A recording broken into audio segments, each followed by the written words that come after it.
Well, I want you to imagine that you are a pastor and you open up your inbox to this.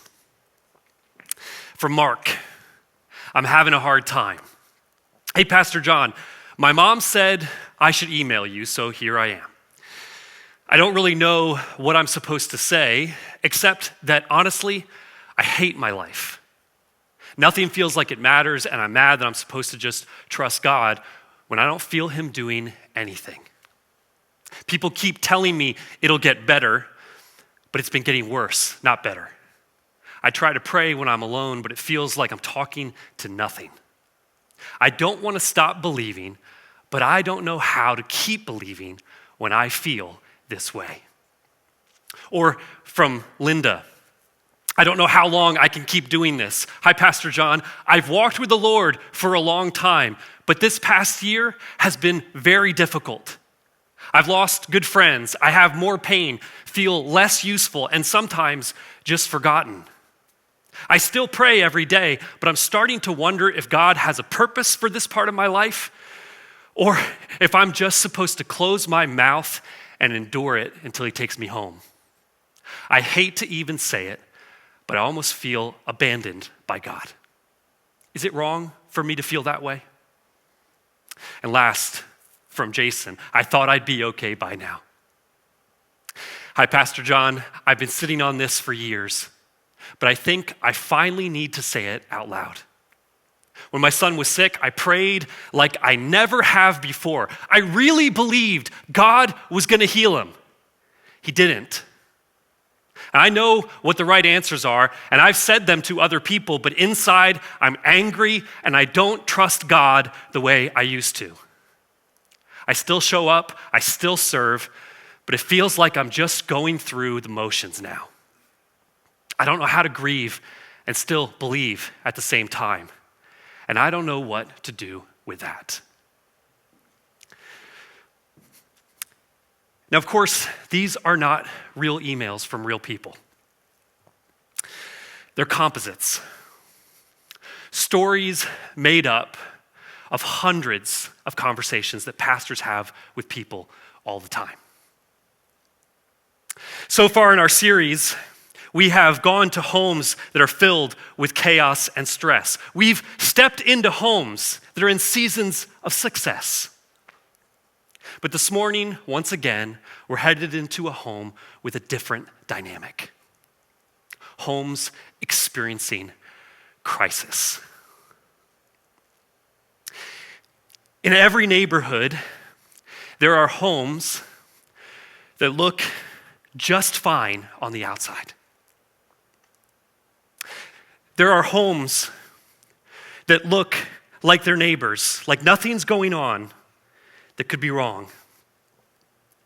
But inside, there are people who are quietly suffering. People who are experiencing loss and fear and pain.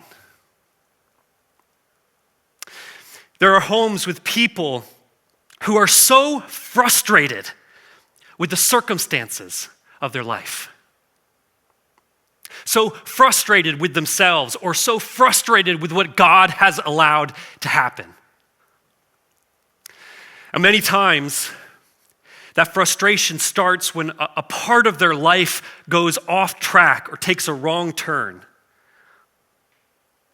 And then it becomes something that they can't stop thinking about, or something that they can't go back and change. Maybe it's something from way in the past, something that happened a long time ago. Maybe it's something that they're dreading that's on the horizon. Maybe it's something that everyone understands, or maybe it's something that nobody seems to get. Whether it's every once in a while, every day, or every moment, their life is filled with loss and fear and pain. If you've ever experienced a season like that in your life, This morning, I know a little word that I think is going to help you. We are in week 3 of our Selah series. It's a word that we learned from the book of Psalms, a word that means to pause or to interlude. And we kicked off our series with a quote. We said if we want the life of Jesus, we need the lifestyle of Jesus. Now, most of us, when we think about the life of Jesus, we have in our minds all of the mountaintop moments of Jesus' life, all the highlight reel stuff that Jesus did. Whether that's interacting with the broken of this world, teaching the crowds, leading the disciples, doing incredible things for God, we can look at the highlight reel and say, that's how I want to live. I want to be that guy. But we said the secret to Jesus' life wasn't these mountaintop moments. It was the moments in between. And so we sat with Jesus on a grassy hill beside the Sea of Galilee as we studied Psalm 62. We spent some time in that psalm learning of how to trust in God quietly, how to pour out our hearts, and how to lean into him with care. And then we took a journey up a mountain with Jesus here in Psalm 46, where we learned to sit in God's presence and to recognize he is God and I am not. Today, we're going to follow Jesus into a darker place. We've seen that Jesus learned to depend on God during the day-to-day pressures. We saw Jesus learn how to depend on God in the seasons of success. Today, we're going to see that Jesus depended on God even in the hardest moments of his life. So, for everyone who looks at this picture and understands the emotions of that man, someone overwhelmed with sorrow and grief. For everyone who looks at that picture and gets the emotions that would put you down on your knees before God. For those who have experienced long hours with a mind that's racing. Or for those who have had long nights sitting beside a loved one, just begging God to change what's going on in their home. For those who spent long days questioning how in the world God could take the mess that is now my life and turn it into something that I even want to live. For those who are no stranger to loss and fear and pain. This morning, we're going to follow Jesus into a garden, and we're going to learn with him how to Selah. Would you pray with me as we open God's word together? Father, our subject this morning is a heavier subject. Lord, you know so much better than I do where your people are at. You know exactly who it is in our congregation, in our community, of those who tune in from far away. You know exactly who it is, who right now, in these moments, their life is full of loss and fear and pain. If that's us this morning, if that's a loved one of ours this morning, or for the rest of us, if that's merely something that one day will be true of us, would you teach your people this morning how to walk in the footsteps of Christ, how to Selah even in crisis? We ask this in Jesus' name, amen. So as a member of the Godhead, Jesus planned redemption with the Father and the Spirit. And then according to Philippians 2, Jesus emptied himself, he took on the form of a servant, and he came in the likeness of man. By the time we get to Matthew chapters 21 through 28, we are in the final week of Jesus' life. He's at the very end of his assignment. He has done everything that the Father had asked him to do, and he's done it flawlessly. It's just one thing that remains. And he's committed to seeing even that through. And so we come to Matthew chapter 26, and we get what can only be described as a day of anguish. The chapter begins with the plan to arrest Jesus and then to kill Jesus. That plan gets set into motion, and then Matthew catalogs all the events that occurred leading up to that. Verses 17 to 25, Matthew writes about the Passover with the disciples. Verses 26 to 29, the institution of the Lord's Supper. Then Jesus foretells Peter's denial, the betrayal and arrest of Jesus, Jesus before Caiaphas, and Jesus being denied by Peter. But right in the middle of this day of anguish, Matthew gives us another little section. Jesus prays in Gethsemane. We read this in Matthew chapter 26, verse 36. Then Jesus went with them to a place called Gethsemane. And he said to his disciples, "Sit here while I go over there and pray." And taking with him Peter and the two sons of Zebedee, he began to be sorrowful and troubled.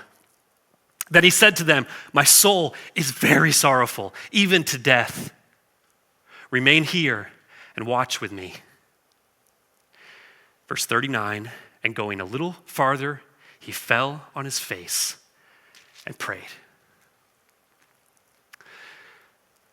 So Jesus, in this moment, staring down humiliation, staring down the suffering that was coming, staring down his torturous death, staring down the wrath of God, staring down separation from his Father. How will he handle this moment of crisis in his life? The greatest moment of crisis that he'll face in his life. He fell on his face and prayed. If we want the life of Jesus, we need the lifestyle of Jesus. Now, we don't know exactly what this moment would have looked like in Jesus' life. We do get in Matthew chapter 26 a window into what Jesus prayed. But we do know that the Psalms, once again, deeply affected the tone and the substance of Jesus' prayer life.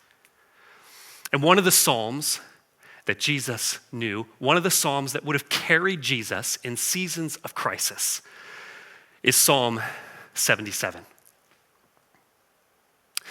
And so, I want us to imagine we are in the crisis moment of Jesus' life. It's nighttime.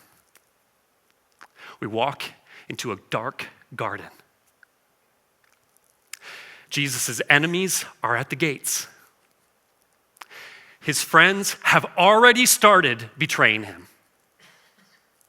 Jesus is anticipating what the suffering is going to be like that he's about to endure. And he's processing for the first time what it's going to be like to be separated from his Father.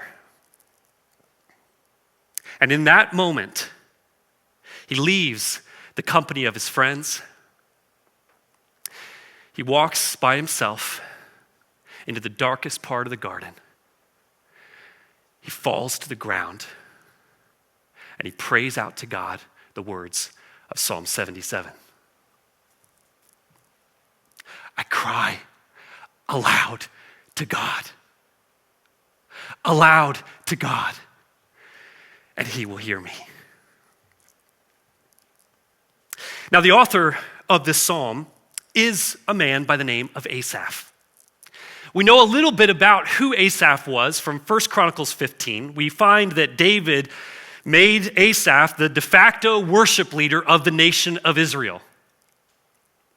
And in this psalm, Asaph is going to take us on what amounts to a personal spiritual journey. He's going to invite us along for a ride on his own spiritual life. In this psalm, we're going to meet a man who experiences a moment of crisis and cries out to God for help, but we're also going to experience a man who wonders if God is going to come through for him. Now, spoiler alert, okay? The psalm ends with this man placing confidence in God, and he tips his hat to that in verses 1 and 2 here. But as the psalm unfolds, we meet a person who is in deep pain. Listen to these words, verse 2. In the day of my trouble, I seek the Lord.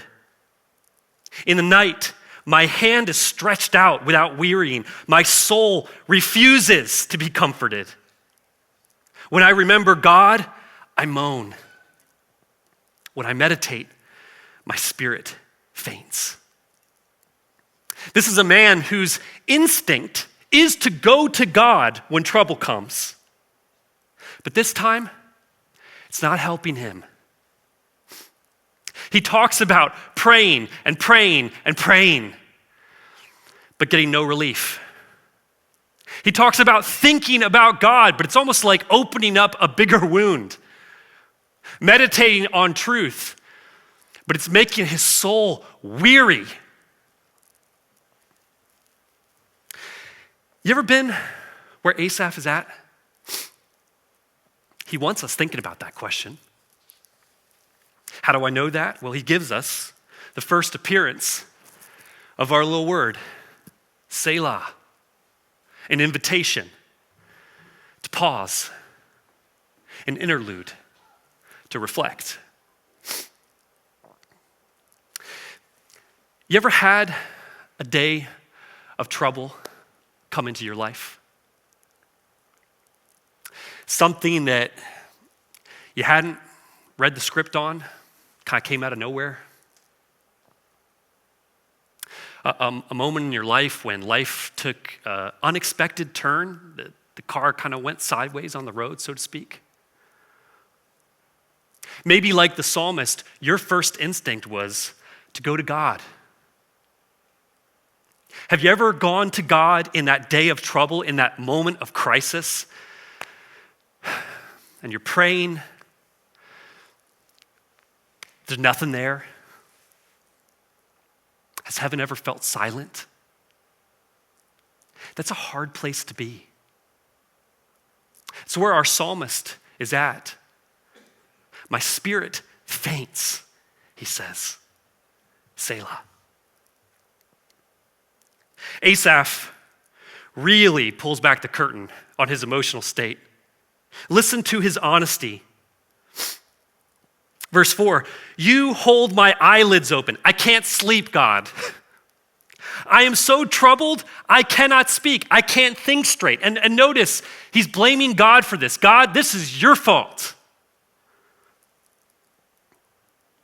And then his mind wanders to the past, to the good old days. I consider the days of old, he writes, the years long ago.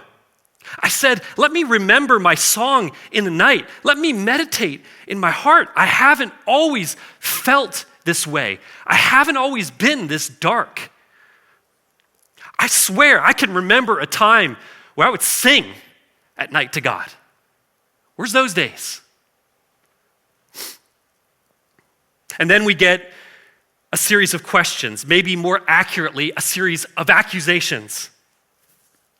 Then my spirit made a diligent search. Will the Lord spurn forever and never again be favorable? Has his steadfast love forever ceased? Are his promises at an end for all time? Has God forgotten to be gracious? Has he in anger shut up his compassion? What's going on, God? What is going on, God? Did I misunderstand my relationship with God? Did I get this wrong? What's he saying here? God, where are you at in my life? Where are you at? And then, the second appearance of our little word, Selah. Once again, we get an invitation to pause, to interlude.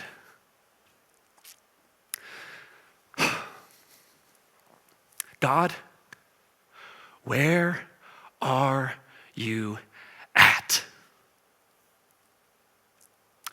Here I am in one of the hardest points of my life, and you are nowhere to be found. That's how he feels. Are you done with me, God? Am I done with you? Am I losing my faith? Is this what that feels like?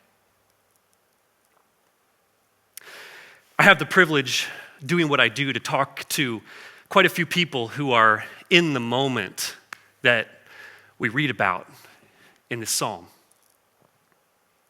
In a moment where some crisis has come into their life, some way things have gone sideways, things have gone off track.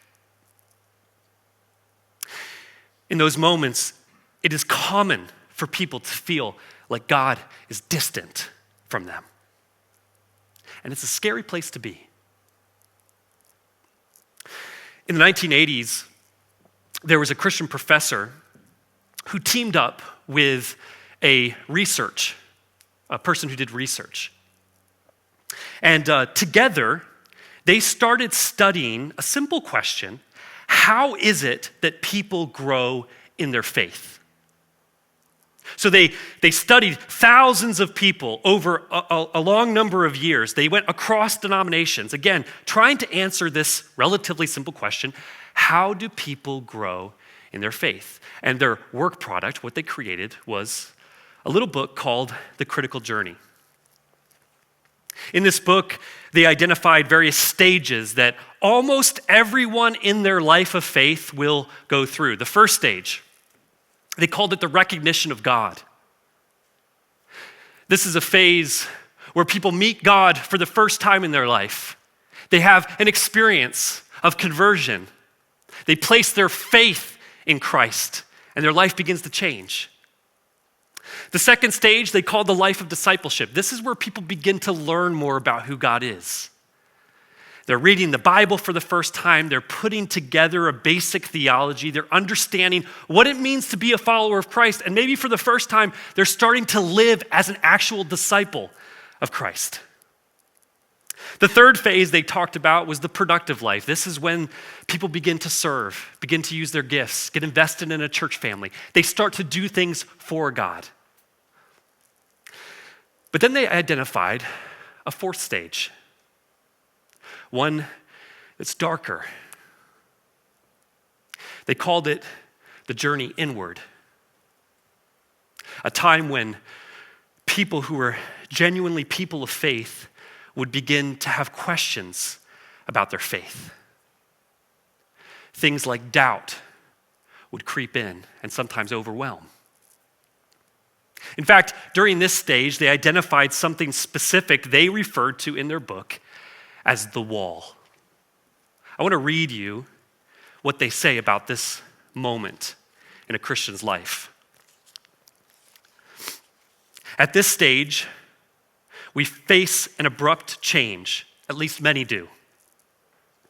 It's a mode of questioning, exploring, falling apart, doubting, dancing around the real issues, sinking in uncertainty, and indulging in self-centeredness. We often look hopeless to those around us.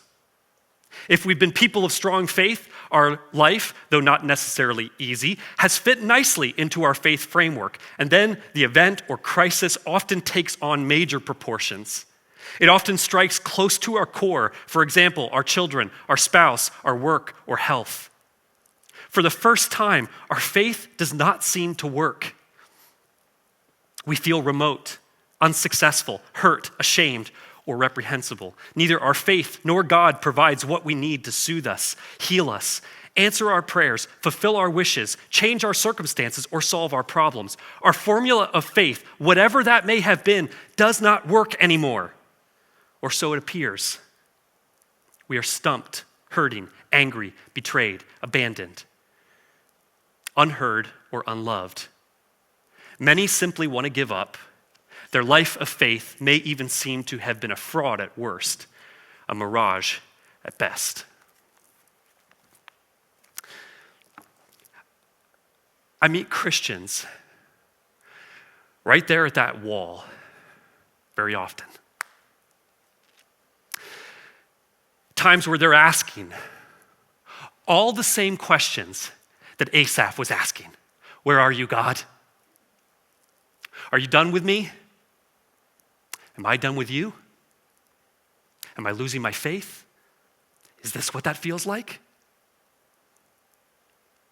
What I would argue is no, you're not losing your faith. You're at the wall. In their book, they talk about how most Christians try to worm their way around the wall. They try to sneak over the wall. Or more commonly, they regress, they go backwards. I'll just go back to a previous stage. I'll try a little harder. I'll serve a little more. But the only way to grow is to go right through the wall. How do we go through the wall? We have to rediscover who it is that God is. Somewhere along the way, we've forgotten. And rediscovering who God is exactly what happens to Asaph in Psalm 77. Verse 10, then I said, I will appeal to this, to the years of the right hand of the Most High. Right in the depths of his despair, something clicks for Asaph. You can almost see the light bulb go off in Asaph's words. Hang on a second. This is God we're talking about here. This is God who has a long track record of faithfulness. And so then, in stunning relief to the first half of the psalm, he begins to recount who he knows his God to be. First, God's faithfulness. I will remember the deeds of the Lord. Yes, I will remember your wonders of old. I will ponder all your work and meditate on your mighty deeds. Then God's character. Your way, O God, is holy. What God is great like our God? You are the God who works wonders. You're powerful. You've made known your right hand among the peoples. With your arm, you redeemed your people. You're compassionate. The children of Jacob and Joseph. Selah. And then Asaph does something fascinating here. It's very unusual in the book of Psalms.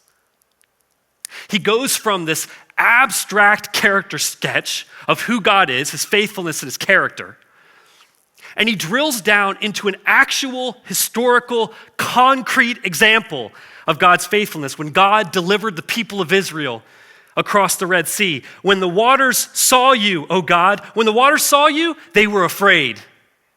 Indeed, the deep trembled. The clouds poured out water. The skies gave forth thunder. Your arrows flashed on every side. The crash of your thunder was in the whirlwind. Your lightning lighted up the world. The earth trembled and shook. Your way was through the sea. Your path through the great waters, yet your footprints were unseen. You led your people like a flock by the hand of Moses and Aaron. Why is it that our psalmist here goes to the story of God delivering the people across the Red Sea? Pretty random to go to this story in Psalm 77. I think the reason the psalmist goes here is he has an epiphany. He realizes that even when there's no way forward, my God can make a way. Even when there's no path, that doesn't stop my God. So if you were Moses and Aaron and you came up to the banks of the Red Sea, you would be totally logical to say, we're cooked. There's no way forward. But God makes a way where there is no way. It's who God is. There's a song that's on my playlist. It's an oldie, but a goodie. You like those? I want you to listen to the first couple minutes of it here and see if this song is familiar to you. I want to talk about it.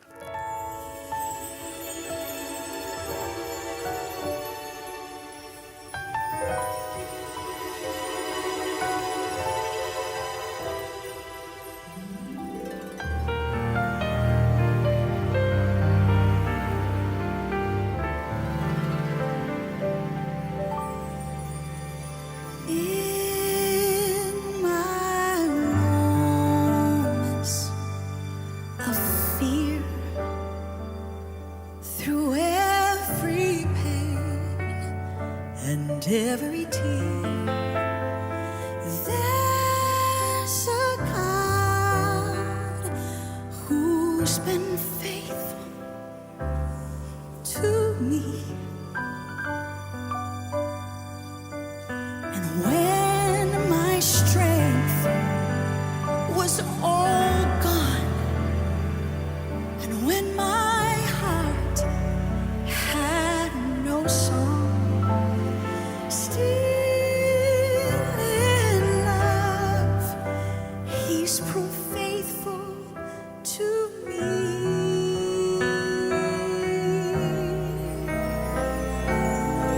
And every word He has promised is true. And what I thought was impossible, I've seen my God do.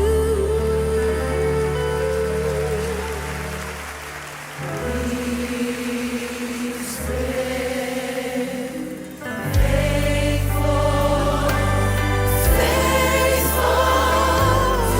to me. Looking back, His love and mercy,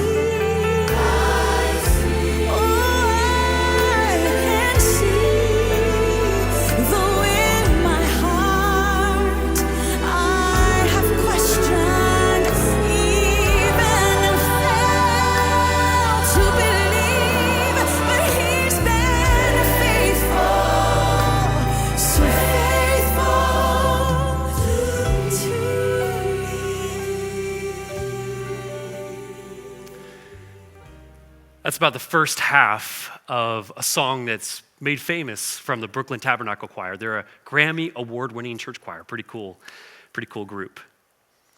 I want to tell you the backstory of that song. So it was written by a woman named Carol Cimbala. Her husband, Jim, is the founding pastor of the Brooklyn Tabernacle, a church up in New York City. Both Carol and Jim talk about one of the hardest seasons that they endured as a couple a few decades ago. Chiefly what made it hard is that their teenage daughter at the time got involved in a toxic relationship, ended up running away from home again in her teenage years. During that time, Carol was also diagnosed with cancer, and there were surgeries and treatments that she had to endure. And probably because of a mix of all those things, she writes, as well as Jim, about a season of deep depression that she went through. During that time, they talk about all the questions that they experienced in those moments. What's going to happen with our daughter? What does this say about us as parents? Should we step out of ministry? Where's God in all this? And how in the world is He going to turn this into something that we want to live for the rest of our life? It was in that exact season, the depths of despair, that she talks about having basically an epiphany. Realizing, just like Asaph, even when there is no way, God can make a way. And in that season, not after it was resolved, she wrote the song, He's Been Faithful. The lyrics here from the first verse, in my moments of fear, through every pain, every tear, there's a God who's been faithful to me. When my strength was all gone, when my heart had no song, still in love, he proved faithful to me. Every word he's promised is true. What I thought was impossible, I've seen my God do. He's been faithful, faithful to me. Now, the story actually has a cool ending. They write about it that their church has a Tuesday night prayer meeting. There was some spontaneous prayer for their daughter, Chrissy, and less than 2 days later, she walked into the kitchen of their home and said, "Who was praying for me on Tuesday night?" It's an awesome story. They write about it in a book called He's Been Faithful. That's their daughter, Chrissy, who's in ministry in the Chicago area now. Subtitle of the book, real hard to see down there, real small print. Trusting God to do what only He can do. What's the point of the song, He's Been Faithful? I might not understand what God is doing in my life, but God's been faithful, so I can trust Him. This is the same conclusion, by the way, that Jesus himself came to when he was in the Garden of Gethsemane. And going a little farther, he fell on his face and prayed, "My Father, if it be possible, let this cup pass from me. Nevertheless, not as I will, but as you will." God has been faithful. I can trust him. Now, maybe you find yourself in a season of crisis in your own life. If that's you, you're not alone. Matthew 26, Jesus said, we read it earlier, "My soul is sorrowful even to death." Hebrews 5:7 tells us that Jesus offered up prayers and supplications with loud cries and tears. And of course, we know on the cross, he cried out to God, "Why have you forsaken me?" When we are living a life of faith in a moment of crisis, that life of faith will not always look pretty. Sometimes it looks like this. A grown man collapsed on his face in prayer to God. You see, Jesus knew his future at this moment was grim. He knew it was coming. He knew what the night entailed. He knew what the morning entailed. But just like the people of Israel who came up to the banks of the Red Sea, and there was no way, but God made a way, Jesus knew that God would make a way for him. And so later this night, yes, he's arrested. Yes, he's tried.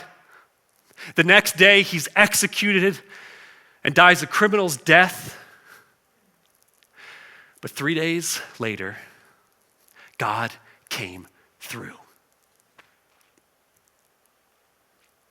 God made a way when there was no way.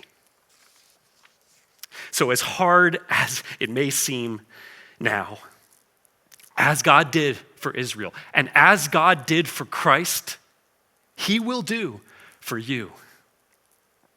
Psalm 77 teaches us that God has been faithful and that I can trust him. Now, we wanted this series to be practical. It's great for us to look at the life of Jesus and model our lives on the way he would Selah, whether that's in stress or in success or in crisis. But along the way, I wanted to give us some strategies for how we can build more Selah moments in our lives. And so far, what we've done is given you a strategy that can be part of your daily routine. We call it quiet time. We've given you a strategy that can be part of your weekly routine. the biblical idea of Sabbath or resting 1 and 7. Today I want to talk about another Selah strategy that's a little less frequent, but no less important. The strategy of solitude. What Jason Black unpacked in his video earlier. Now, this strategy has been a big part of my life for as long as I can remember. I went to college down in Florida, right near the Gulf Coast. And during that season is where I learned the power of getting away from my dorm, away from day-to-day life, and spending some quality, set-apart time with God. I used to go down to the Gulf at nighttime and stand right at the water's edge. Sometimes the wind would be coming so strong off the Gulf, I could stand and lean into the ocean, and the wind would hold me up. And I used to love just standing there and just imagining God's presence, praying to God, letting the wind flow through my hair. It was a long time ago. And I loved that time where I would get away with God in solitude. Now, years later, my car still tends to point toward a beach somewhere when I have times for solitude. These days, it looks more like someplace in New Jersey. But I got places all around I go and spend time with God in solitude. River towns over in New Jersey.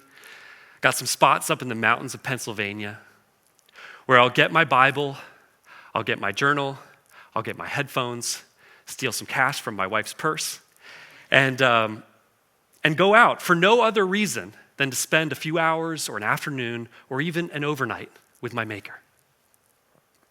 So what is this idea of solitude? Here's a little overview. Solitude is simply a plan to get away with God.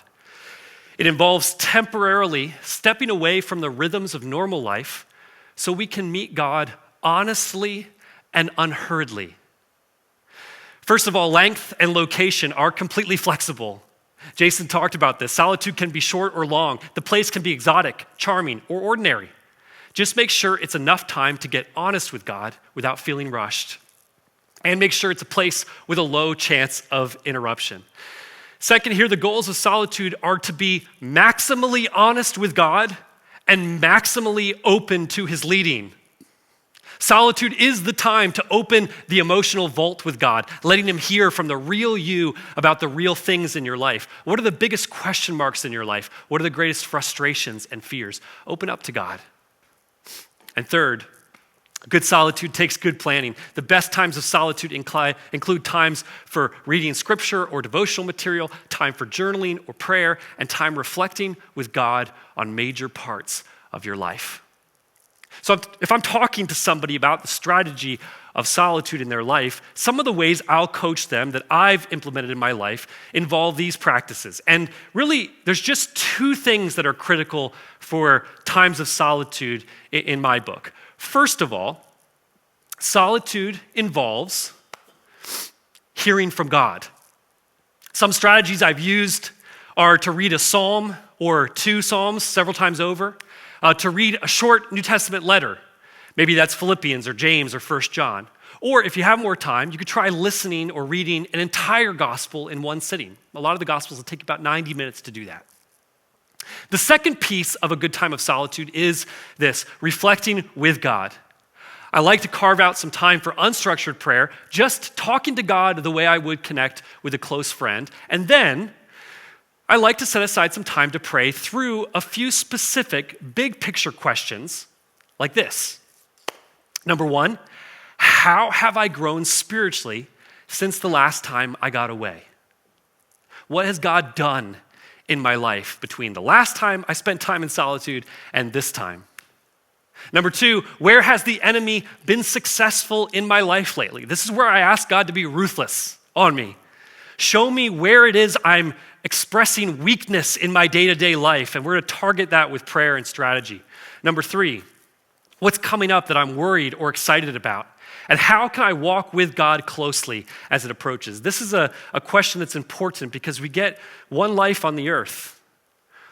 I don't want to go through the biggest pieces of my life, whether that's something I'm looking forward to or something I'm a little nervous about, without inviting God into that process. Number four, here's the long one. If someone were following me around 24/7 making a documentary on my life, What would they say my life is all about? What drives me? What are my priorities? How do I treat others in small moments? It's one thing to write out your priorities, to say on paper what it is that really matters, to have aspirations about how people are being treated in your life. It's a whole other thing if you audit it through the lens of what would someone say who's following me around moment to night? What really are my priorities in real life, not aspirationally, real life? How am I treating people in the small moments? The people I interact with at a Walmart, at a Wawa, at a Dunkin' Donuts. Invite God into those small moments. And then finally, how can I work with God and for God to reshape anything in my life that's out of order? This is a time I like to remind myself that one of the most frequent analogies Scripture uses for my relationship with Christ is He is the shepherd and I am the sheep. And I don't know if I'm speaking just for myself, but there are so many times in my life, my interaction with my shepherd looks more like, hey, Jesus, over here. Here's where we're going to go today. I need to set aside time where I'm reminded that I am not in charge of my life. I need to listen for the voice of my shepherd. How can I work with God and for God to reshape anything that He's pointed out that's out of order? Solitude, a key part of my spiritual life. Well, maybe you're in a season of chaos and stress. Maybe you're in a season of success. Or maybe you find yourself in a season of crisis. Wherever you're at, let's us as a church family make sure that we are following Jesus' footsteps and learning as a church to Selah.